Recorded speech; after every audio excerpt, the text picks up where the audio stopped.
Wally. Oh, Wally, you and I have had a bit of a somewhat turbulent relationship with each other. Now, going into this film, I was actually quite concerned in terms of how I was going to feel with this movie. Was it going to be better than I thought? Or was it just as average as I remembered it?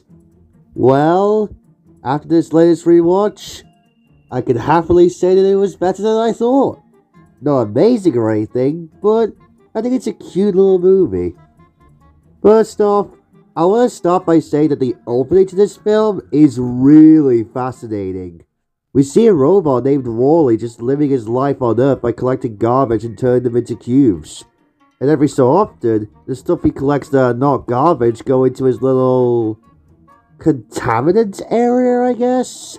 I guess this is his little hub area, kinda. But it is neat seeing all the stuff he collects from out of the blue. Especially that tape he owns with that movie. Which, by the way, one thing I really love and actually appreciate about this movie on rewatch is that it's the only Pixar film to incorporate some form of live action. I don't think any other Pixar film has done this after this movie. Correct me if I'm wrong though. I also love the idea of humans being taken care of by robots. This movie does take place way into the future, so of course robots will be the future for anything. Speaking of robots, let's talk about the main guy himself, Wally. I was honestly surprised about how funny and cute this guy is on rewatch. He's just a normal robot going about his life of collecting garbage. Once Eve comes into the picture, over the course of the film, he starts to fall for her, even if Eve didn't really know his intentions. Eve doesn't really have that much going for her, being honest, but I don't hate her. She's just a cute white female pod who Wally tries to fall for, in which by the end of the film, they do. Granted, it's no Lumini love story or anything, but for 2008 standards for Pixar, this was some neat stuff. The other robots don't really have much to do other than being involved in the climax, but I like their designs. Mo is the standout though. You can just tell how pissed he is when Wally comes in, and he has to clean his dirty trails from his caterpillar treads. God, imagine if someone kept doing this with muck or something. That'd be pretty funny. And the captain is definitely a cool guy.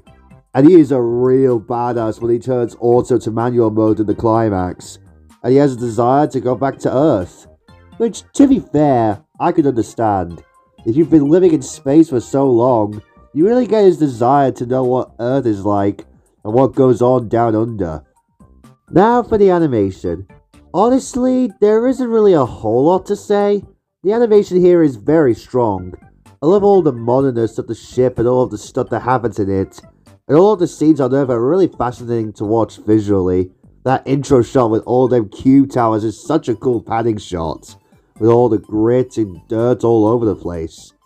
And all the space atmospheres during the travel to the station are so breathtaking. Definitely gives me Rainbow Road vibes, especially the Saturn scene. I was pleasantly surprised with the score for this film.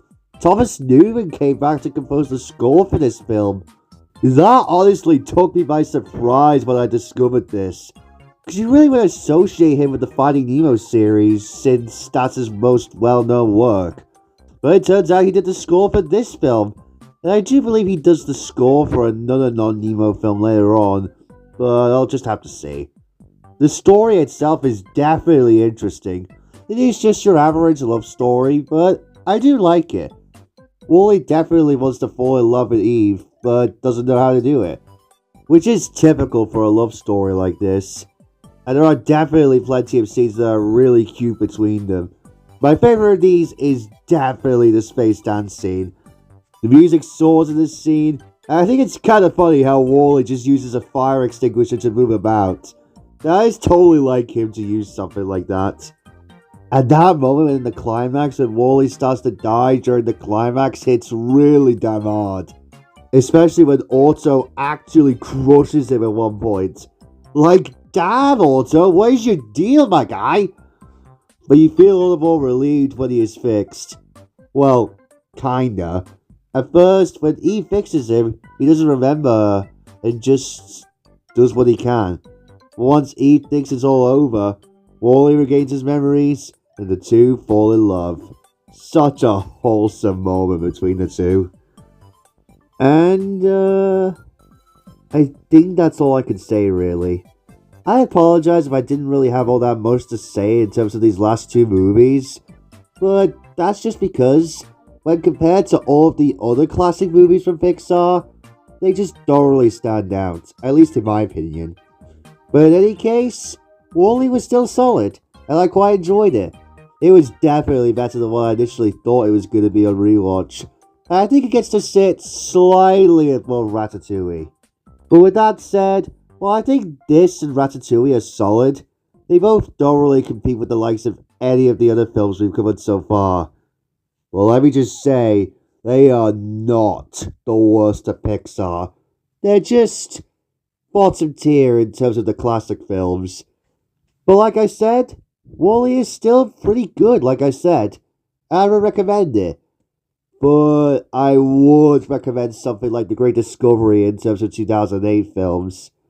But nevertheless, Wall-E is a fun and cute story. Tomorrow's film, though, is going to be fun, as we'll be blowing up our balloons and, well, getting to see dogs that have collars that make them talk. Yep, tomorrow we'll be revisiting Up. And I am very excited about this. What will this film have to offer?